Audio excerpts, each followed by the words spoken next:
Hi, I'm Richard Steinlich, and welcome to the Role and Governance of the College. I have been fortunate to advise dozens of regulators of professions for decades.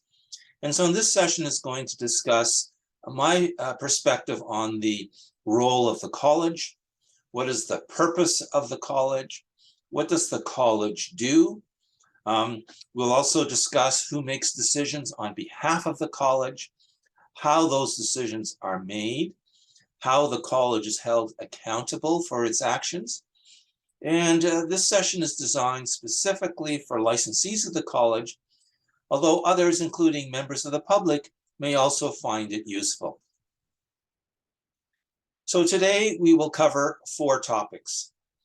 First, we will discuss the concept of self-regulation, what it is, and the alternatives.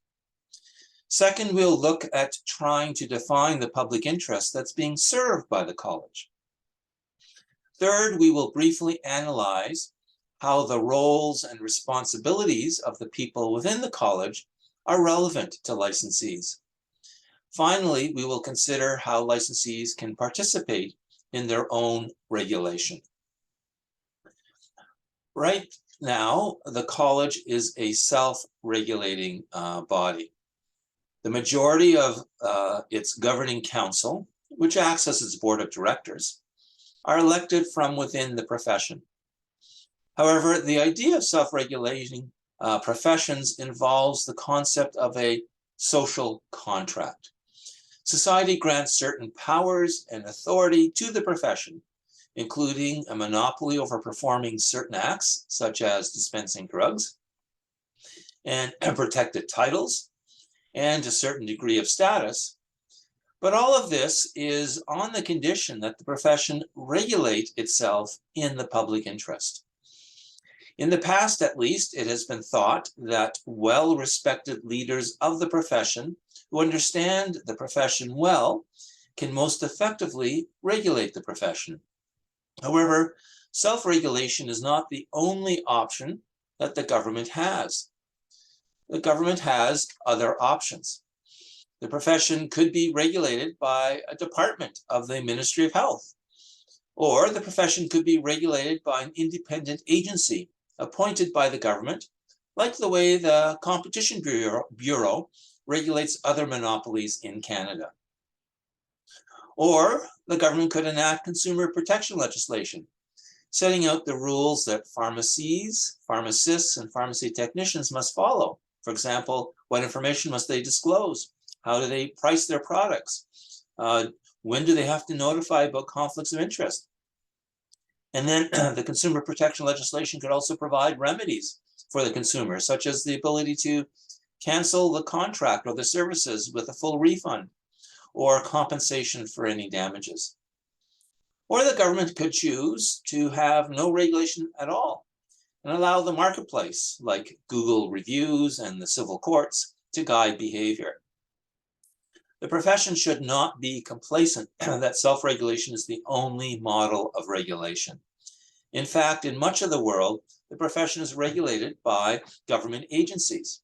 Most recently, in late 2022, the British Columbia government enacted legislation to replace self-regulation with a form of independent agency regulation, where half of the council members are non-licensees, members of the public, and even the half who are licensees are not chosen by the profession, but are chosen by an independent oversight body based on their qualifications, experience, and skills.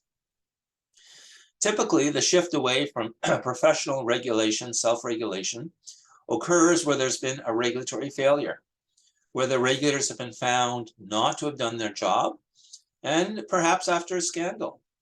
Also, as regulation of professions becomes more complex, there is a trend to finding people with regulatory experience over other characteristics, such as the popularity or respect of the council members within the profession. So what is this public interest that the college is supposed to serve? This is not an easy question to answer, and the answer changes over time. Your legislation, like many such statutes, provides only general guidance. It indicates that the objects of the college are to protect the public interest in the practice of pharmacy. So how do you apply that general principle to your college at this point in time? Well, there certainly is some confusion and debate about this, and part of it is caused by the self-regulatory model. One might assume that when we elect people to represent us, that we are their constituents, that they represent us, and that that is an incorrect assumption, in my view, to make in this case. For corporations, no matter who elects the directors, once elected, they serve only the mandate of the corporation, and they do not serve those who elected them. The constituents that your council member serves are the public as a whole, and not the profession, or even the part of the profession in the geographic district that elected them. This is one reason why some jurisdictions, like British Columbia, are moving to a competency-based selection process rather than an election process for their board of directors or council members. Now, it doesn't help that your legislation calls the people it regulates members. That language suggests that you are part of a club and that the college serves you.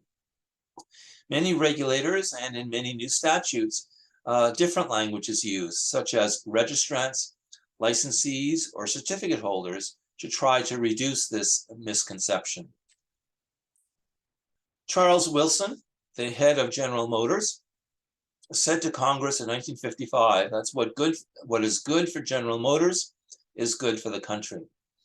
And that quote illustrates another challenge in defining the public interest.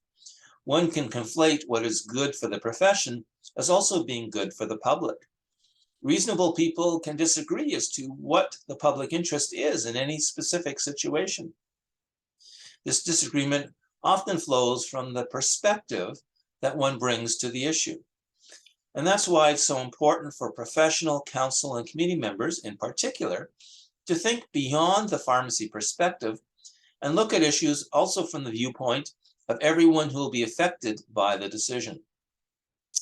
Almost any issue can be termed as advancing or being in the public interest.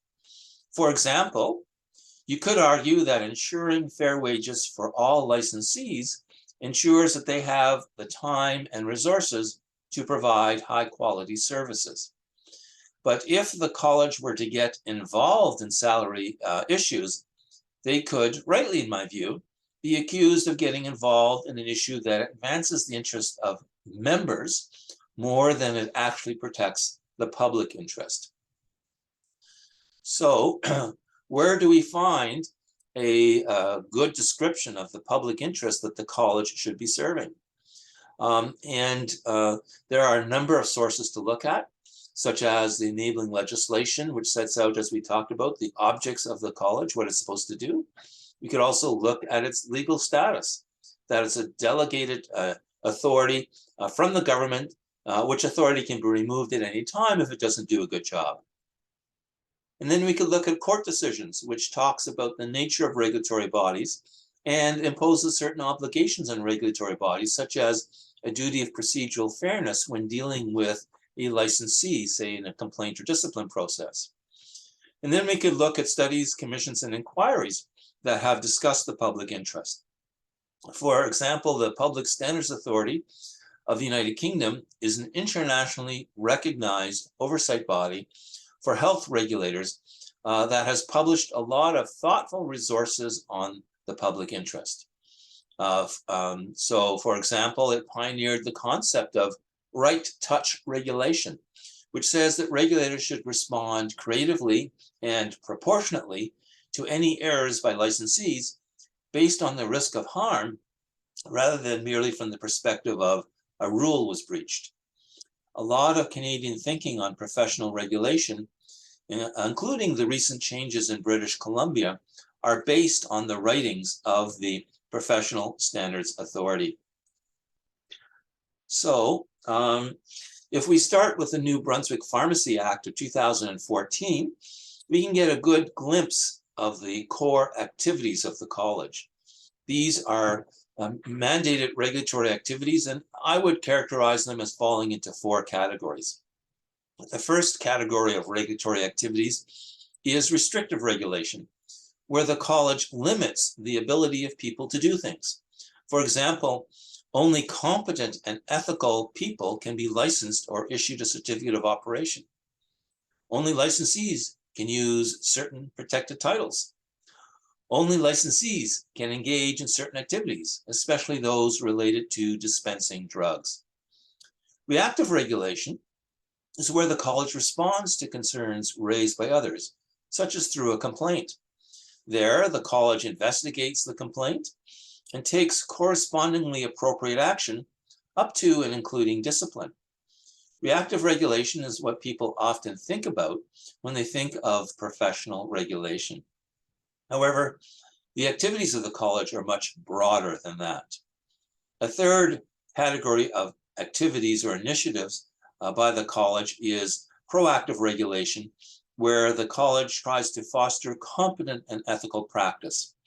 This includes developing and publishing standards of practice or guidelines for the profession. It includes promoting continuing professional development. It includes inspections of pharmacies to identify any gaps that might benefit from improvement before a major issue or a complaint arises. Proactive regulation is becoming an increasingly important part of professional regulation for all professions. Finally, and fourthly, there is transparent regulation, which is the use of information to change behavior and promote public confidence. The college's website is a great example of information that informs both the profession and the public as to what's expected by the profession. Consultation by the college on any proposed bylaws or policy changes that are being developed is another example of transparency. Public discipline hearings allows the public to witness professional regulation as it actually happens and provides information on what kinds of conduct are acceptable or tolerated or totally unacceptable. The public register, which enables the public to gather information about specific pharmacy or licensee, enables the making of informed choices as to which pharmacy to use or which pharmacy professionals to hire. Transparent regulation is only going to become more important in the future, and likely more and more information about licensees will end up in the public register over time. Clearly, the college needs to spend the majority of its time performing these statutorily mandated activities and the majority of its resources on these aspects of the public interest. And these activities kind of give you a sense as to what the public interest is of the college, is to ensure competent and ethical practitioners. So, but there's more than that. Increasingly, regulators of professions are expected to support the broader initiatives and values of our society. This became increasingly evident during the pandemic, when the government expected health colleges to communicate and reinforce public health messaging. The ministry also expected the college to alter its processes to address urgent workforce needs and healthcare delivery priorities. But that's not the only example. Colleges are also expected to participate in facilitating diversity, equity, and inclusion, and addressing abuse of any sort, including emotional and sexual abuse. Other professions, such as those working in natural resources and construction and manufacturing, have been expected to address climate change. Regulators do have to be careful, however, to choose its activities that go beyond its core mandate to ensure that they warrant the significant action if they're going to get involved in it. It's easy to engage in mandate creep and to get involved in activities that do not primarily advance the public interest that the college is there to serve, such as the Fair Salary Initiative I mentioned earlier. Now, Professor Haddock did a study in British Columbia about the role of the natural resources regulators. And he had a lot of reflection on when should regulators get involved in these broader societal issues. And he made this comment about the broader public interest served by regulators. And his point was that really it turns out that regulators cannot be taking the lead on this. They don't have the mandate or the resources to do that. They can't drive the public policy objectives here, but they add value to the general public interest initiatives of the government and expectations of society. They need to participate in those. Now, if I had to identify how the public interest has expanded over the last 40 years, this would be my list. And so 40 years ago, regulators focused on registration and complaints and discipline. However, since then, there's been things added to the task, to the to-do list of regulators. Quality assurance became more prominent starting primarily in the 1980s, beyond continuing professional development and actually interacting with registrants to see if they were continuously improving and maintaining their competency. Transparency in terms of information about the college, information about the about individual registrants, such as the public registry, and about their processes, such as discipline, became increasingly important in the 1980s and 90s. And then mobility became an issue, recognizing the competencies and qualifications of internationally trained professionals and allowing relatively free mobility across Canadian jurisdictions within the same profession. Telepractice has become a larger issue for many professions, including yours. More recently, truth and reconciliation with Indigenous peoples has become part of the actual mandate of many colleges. And so for example, the BC legislation I referred to repeatedly refers to the need of regulatory colleges to be working carefully in this area. Similarly, diversity, equity, inclusion, as we talked about climate change for some professions, wellness of licensees. Before the pandemic, there was an actual debate as to whether colleges had a role in the wellness of their registrants, because their role clearly involves ensuring that licensees who have health conditions that prevent them from practicing competently and safely should be restricted and ensure they get treatment until they can practice competently and safely. So is proactive wellness measures part of the college's role? The pandemic has made that pretty obvious that yes, it is, and that many colleges engage in wellness initiatives to try to, for example, address burnout. And the pandemic has also raised the need for regulators to engage in emergency preparedness planning and in workforce planning. So, of course, adding each of these items to the to-do list of the college increases the complexity of its mandate and the skills and resources required of the people working at the college. That is one of the reasons why the self-regulation model is under so much pressure in Canada. How realistic is it to expect that elected council members, who are often busy practitioners of the profession, have the skills in all of these areas?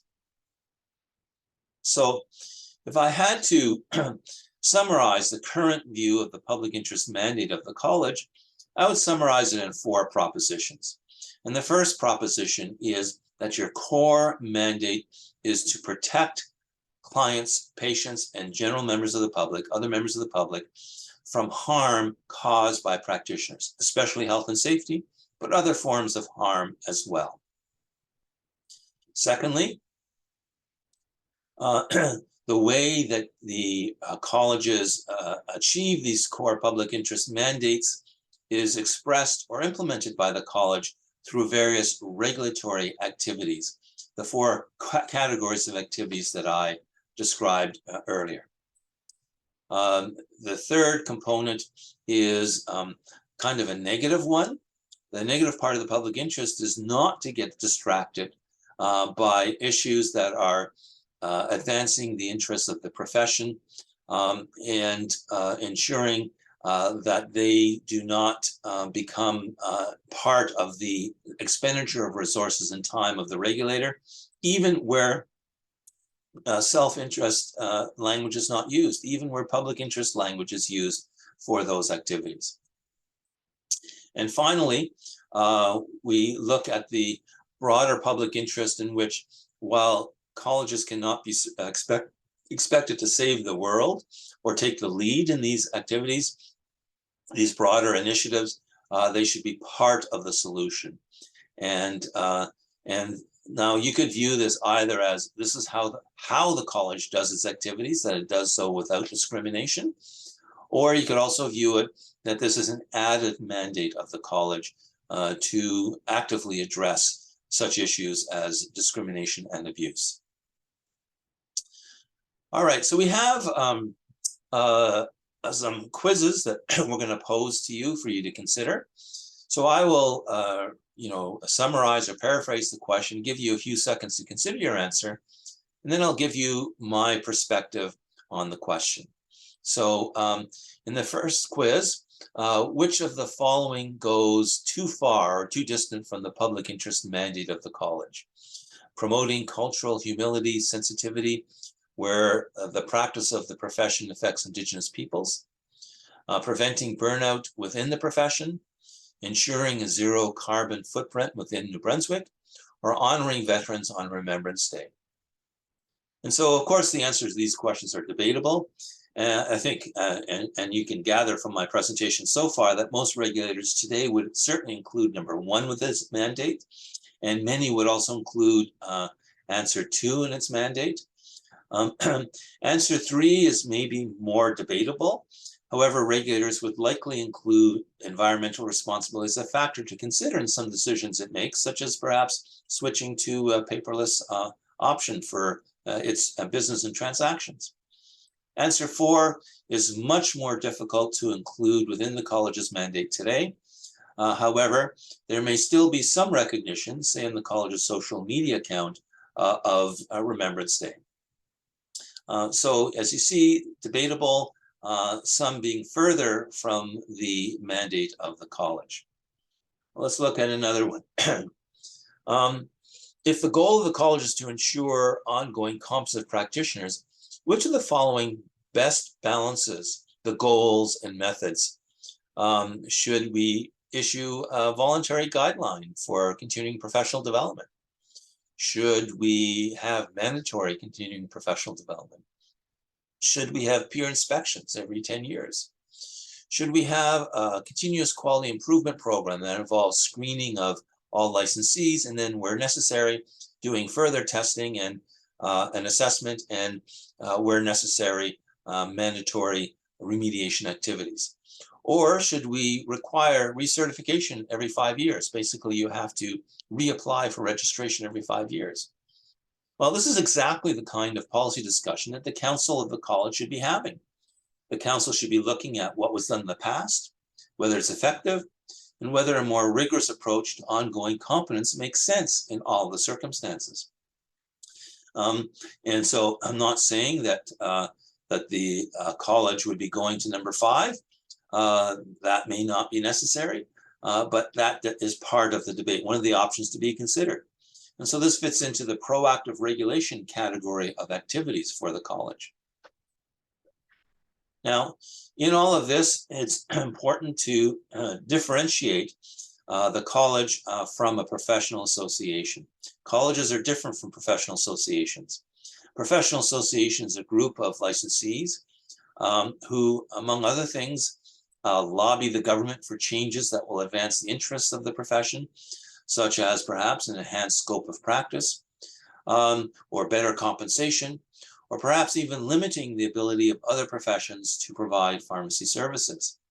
So a professional association might also provide services, such as insurance coverage and assistance in responding to lawsuits and complaints. those activities are inconsistent with the mandate of the regulatory body, which is serving primarily the public interest.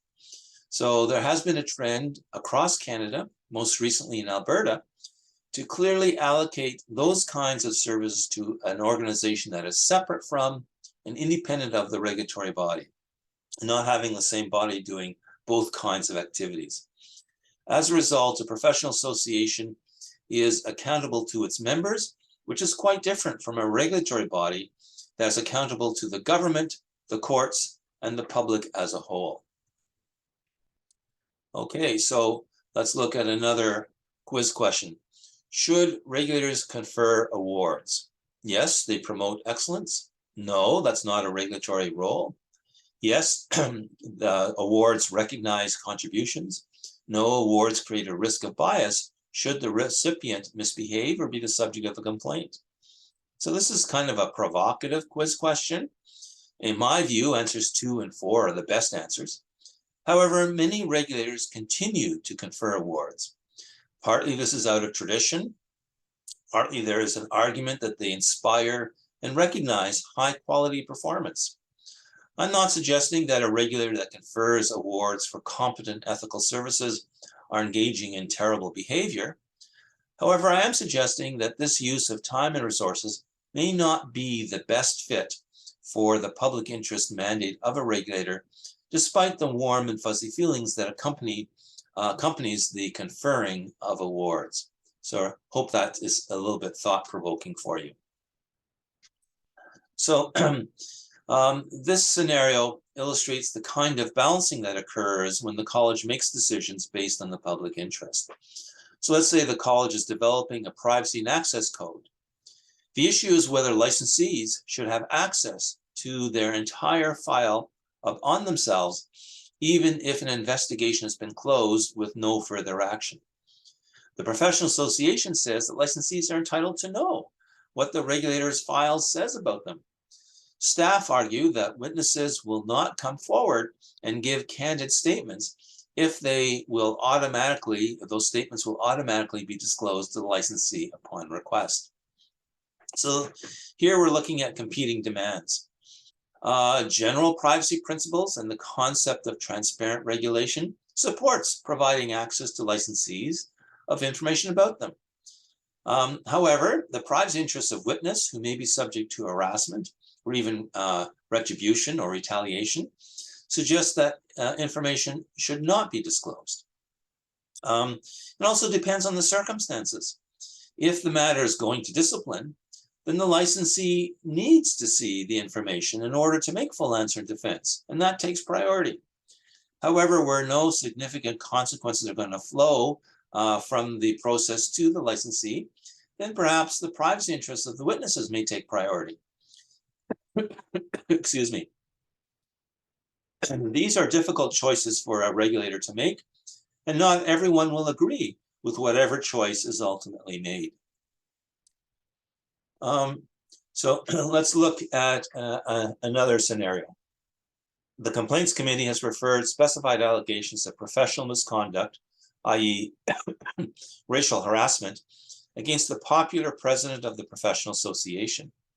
The association has organized a fee boycott of the college in protest, saying that the president is a victim of a vendetta. The college will run an enormous deficit this year if the problem is not solved. What should the college do?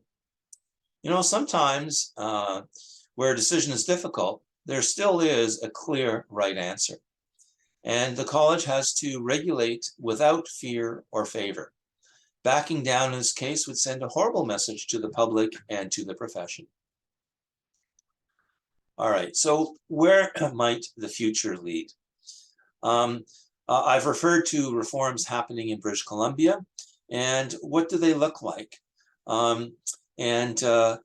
So what we're seeing in there and in discussions of reforms elsewhere is that there's a higher percentage of non-licensees appointed to the board and the committees, that the appointments of everyone, including the public and professional members, are based on competencies and experience and skills, and that there be rotation of the council members, there be term limits so that people don't serve too long, and that the people who serve on council should not also serve at least on the statutory or regulatory committees, such as complaints and discipline, so as to keep them independent of the council, and because the skills for being a council member is different from the skills of serving on those committees. To end the approval by licensees of any initiatives, and perhaps even to end annual general meetings, which give the impression that licensees are directing the regulator. To have performance reviews of every aspect of the entity, including staff, including committee members, council members, and the performance of the organization as a whole. There's also, if you're not having self-regulation, there's a movement towards amalgamating regulators, which also allows regulators to have more resources to achieve this very complex mandate. And also to have an external body who is routinely and regularly overseeing the performance of the regulators. So that's what it would look like. These reforms are not necessarily coming to New Brunswick, at least in the immediate future. But should the government lose confidence in professional regulators, here is the kind of things that the government's going to be thinking about in making changes. You should also keep in mind that reforms to health regulation seem to happen to all of the health professions at the same time. Thus, if the government loses confidence in another health regulator, your college might well be caught up in those reforms. Malcolm Sparrow is a Harvard professor who's written extensively on regulation. And if it's possible to feel sorry for the plight of regulators, he provides perhaps the most plausible explanation as to why. So he says that regulators are under unprecedented pressure. They face a range of demands, often contradictory in nature. Regulators need to be less intrusive, but more effective. Be kinder and gentler, but don't let the bastards get away with anything. To focus their efforts, but be consistent.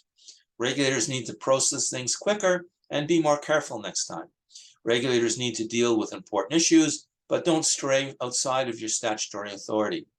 Regulators need to be more responsive to the regulated community, but do not get captured by the industry or the profession. Anyways, I hope that gives you a sense of the challenges of a regulator. Sorry, I didn't advance the slide while I was talking, so you see those parts as well. Okay, licensees should have some sense of who does what at the college. That is important so the college knows who should act or speak when issues arise. For example, if the college is sued by a patient, there needs to be a consistent response by the right person. Multiple people acting at once could jeopardize things. If, for example, if a whole bunch of people at the college hire different lawyers, that could jeopardize things. And things could also be jeopardized if everyone thinks that someone else is going to do it. And if different people issue mixed or confusing messages, that could also jeopardize things. So the role of the council of the college is different from the role of the board of directors of certain other organizations. So you shouldn't think that, for example, if you're involved in a small charity, board members might be involved in operations. They might be helping to cook and clean up meals for special occasions. They might be taking part in, frontline work when it comes to serving clients or fundraising. That would be highly inappropriate for the board of directors at the college to do this. So we need to think about who does what. So what are the entities at the college? There's 4 main entities and each have their own roles and duties. So there is the council, which has general oversight. We'll talk more about that in a minute. And they have a chair or a president that facilitates council work. Then there are within the college a number of committees. And those committees also have chairs that facilitate the work of the committees. And then there's the registrar who has certain responsibilities. And then you have other staff who work and support the registrar. So all of those entities have separate and distinct roles. Why does it matter for you? Why should you care? The college is the college, right? But it would be useful for you to know who to blame when things go wrong and who to credit when things go well. And getting mad at the person you elected when you do not get a response from the college staff to your email within 24 hours is going to be counterproductive because that's not their role. Choosing to vote for a candidate to council because they are really good at writing blogs may be a waste of your vote. Council members don't write the college social media content. You want to vote for a candidate who is excellent at council type of things. If you receive a complaint, you're going to be frustrated if you approach a council member. Chances are they won't know anything about it unless they're also on the complaints committee. And even if they are on the complaints committee, then they can't have a private conversation with you about the complaint, because that would create an appearance of unfairness for the complainant who doesn't have that kind of access. So knowing who does what does affect licensees. So then what are these council type of things? What does council do? And so council is the ultimate authority within the college. There are external authorities that can overrule the council, such as the courts or the ministry. But the council is the ultimate authority. But that it has authority doesn't mean that it can do everything. It can't process applications for registration. It can't and process complaints and maintain the public register and manage the continuous quality improvement programs. It can't do all of those things. So what council needs to do is it needs to do two things. It needs to set direction or make policy, and it needs to oversee performance. High-level performance, not performance on individual decisions of committees or of staff. So an example of this would be to review the financial performance. It would get an abbreviated financial statement that would give the big picture of how the college is doing and where it might be big variance from budget. And then where there is a big variance from budget, it might want to know why that's happening and whether council needs to take any action, such as raising fees or cutting other activities or dipping into reserves.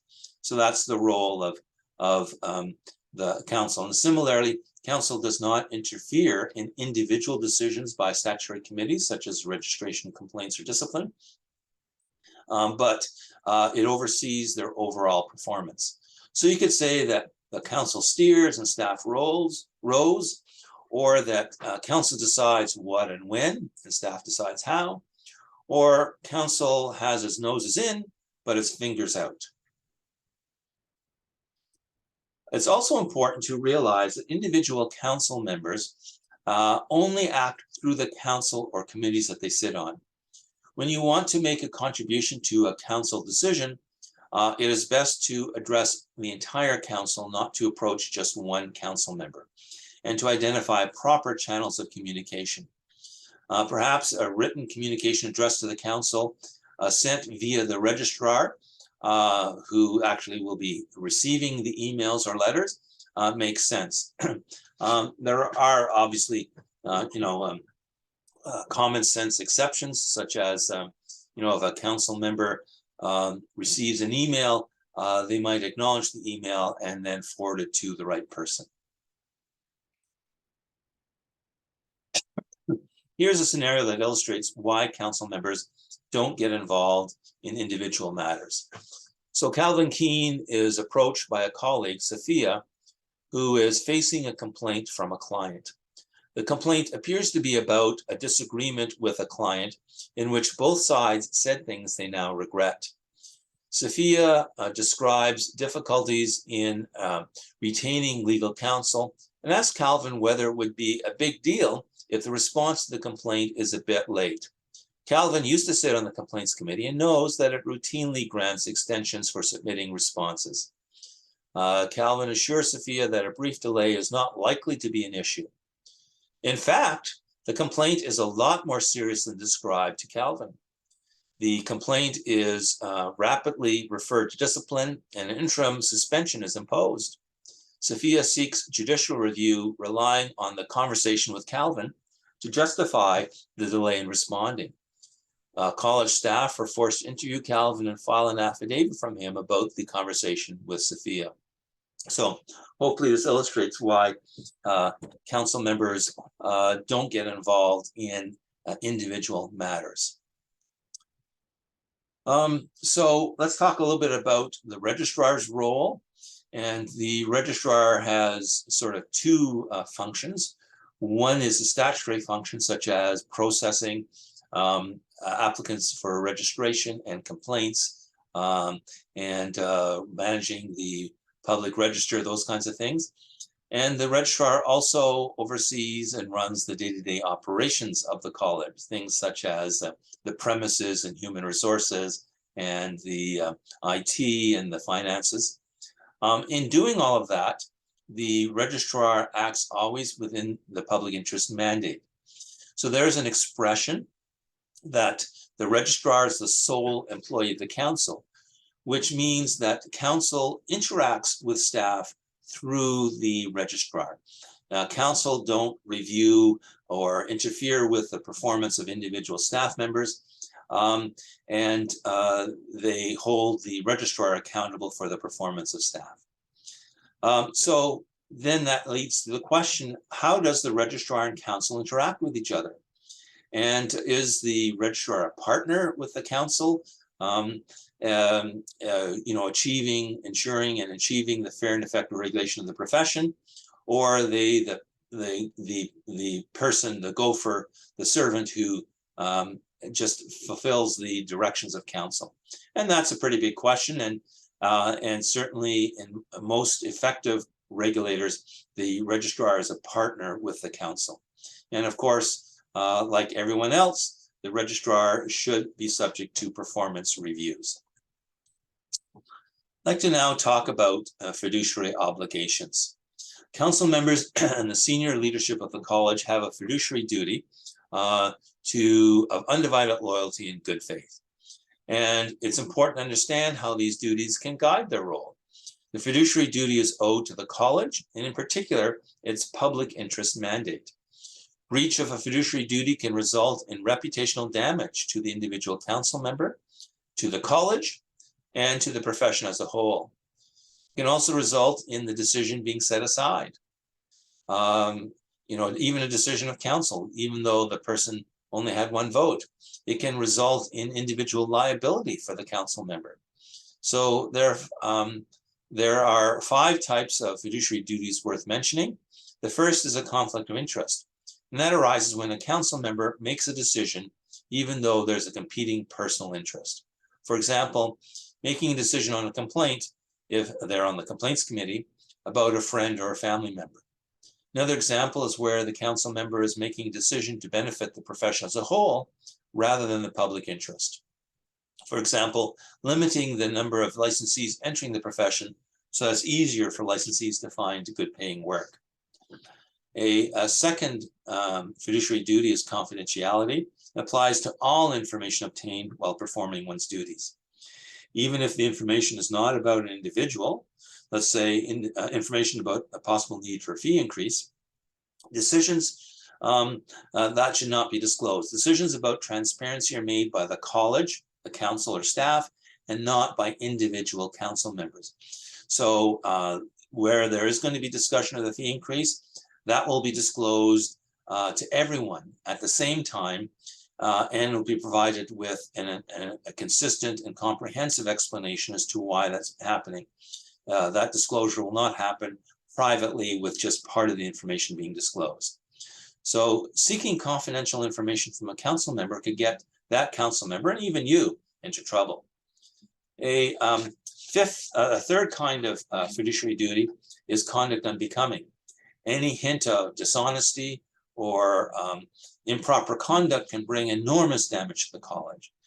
For example, submitting a false expense claim, or a council member engaging in intimate partner violence, or a finding of misconduct or criminal behavior on the part of council members. So you should expect only the exemplary personal and professional conduct from your council members, and you perhaps want to keep that in mind when voting during an election.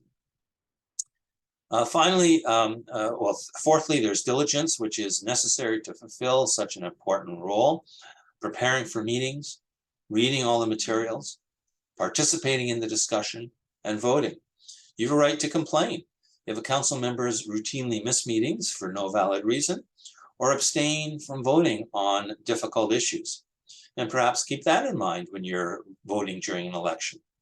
Finally, there's respect, which means demonstrating courtesy and civility even when disagreeing. So it might be necessary to call out another council member who might have a conflict of interest that hasn't been declared. But that would be done sensitively, respectfully, and with humility. So those are the kinds of things that you should expect of your council members. So let's look at a scenario here. So Calvin Keene is assigned to a panel of the Discipline and Fitness to Practice Committee, hearing an allegation against a licensee related to sexual harassment of a colleague. After making a finding against the licensee files letters of good character from multiple colleagues for the penalty phase of the hearing. Calvin recognizes one of the letter writers as a close friend. Calvin had no idea the friend knew the licensee. So what should Calvin do? So Calvin should declare the connection. And unless the parties agree, he should that he should stay on the panel, he probably needs to excuse himself from the remainder of the hearing. This constitutes an appearance of bias. His participation in the first part of the hearing is probably fine because he did not know of the connection and couldn't have influenced his decision. But now that he knows of the connection, he needs to step aside. Let's look at another quiz question. Which of the following sentences is the most accurate description of a conflict of interest? Conflict of interest means the council member has done something wrong. A conflict of interest is fine so long as the council member's vote is not the deciding vote. A conflict of interest is not bad in itself. It is an issue if not properly addressed. Or 4, conflict of interest is almost always financial in nature. Well, I suggest to you that answer 3 is the best answer. There's no shame in having a connection to a matter, especially if it was unavoidable, like in the scenario we just looked at with a witness in the case. However, there is a problem if one has a conflict of interest and continues to act on the matter. Answer, excuse me. Answer 4 is sometimes right, especially for other organizations. However, for professional regulators, excuse me. My apologies for pausing the recording for that cough. I was saying that answer 4 is sometimes right, especially for other organizations, but for professional regulators, the conflict of interest is often about a relationship with another licensee or affiliation with an organization. That's sort of different from many other corporations.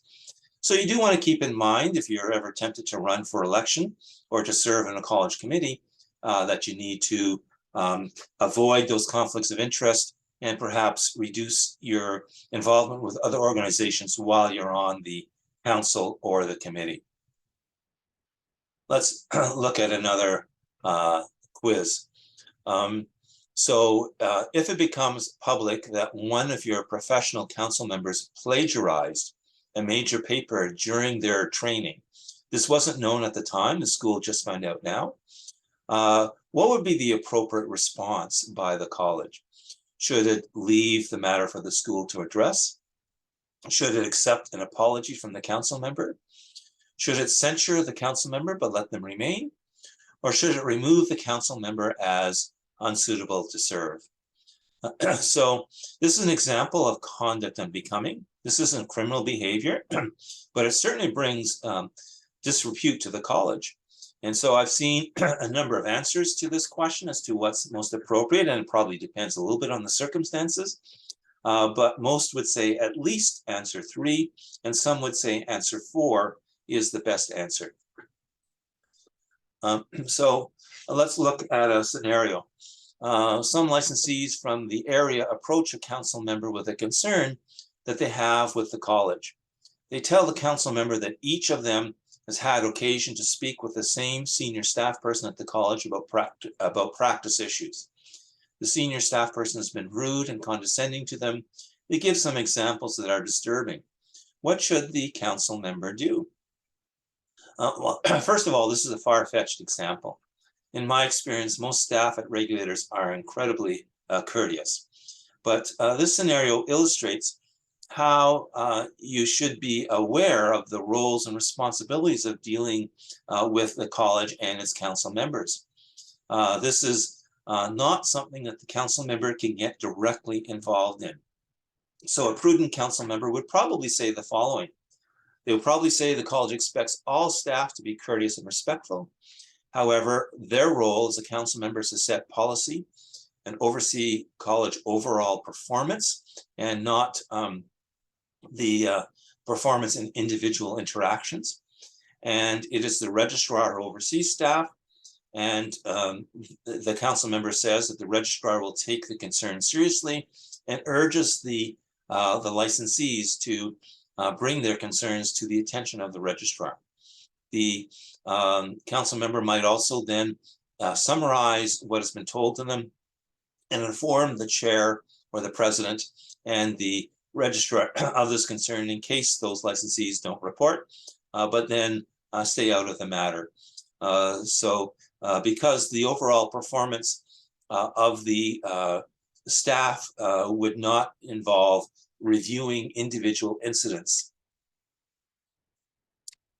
All right, so how should you participate in your own regulation? I would suggest that you want to ensure that your interactions with the college recognize that the college has a public interest mandate. It's not there to serve you. It's not there to provide a value proposition for you. It is there to regulate you. Having said that, you do want to keep informed. You do want to review the college communications because it provides a valuable information that the college is providing to you and to the public with a goal of ensuring that you are providing competent ethical services and to, in fact, prevent you from getting into trouble such as a complaints or discipline matter. And when the college is consulting on an amendment to the legislation or a policy development, you should take part in those consultations. The feedback you provide is considered as part of the matrix of information that goes into decision making. And while the college serves the public interest, it wants to do so in a manner that is sensitive to the impact it will have on registrants, on licensees. So do participate. And when you're voting for candidates to be in the council, vote for people who will be effective in their role. So hopefully, if any of this information is new for you, you will have a better understanding of what council members actually do and who would be good to serve in that role. And then if you have concerns, raise them. There is a mechanism for the registrar and staff and even council to address issues, especially issues that go to ineffective regulation, or issues that go to things that are being overlooked by the college that maybe they should be addressing. Raise your concerns. That's how things get on the agenda. And possibly consider volunteering. Perhaps run for council, or perhaps put your name forward to serve on a committee. So long as there's self-regulation of your profession in New Brunswick, your participation can enhance and preserve the role of the college in society and public confidence in the college. So I want to thank you for taking part, listening to this presentation, and I hope it assists you in better understanding the college's role and your participation in it. Thank you.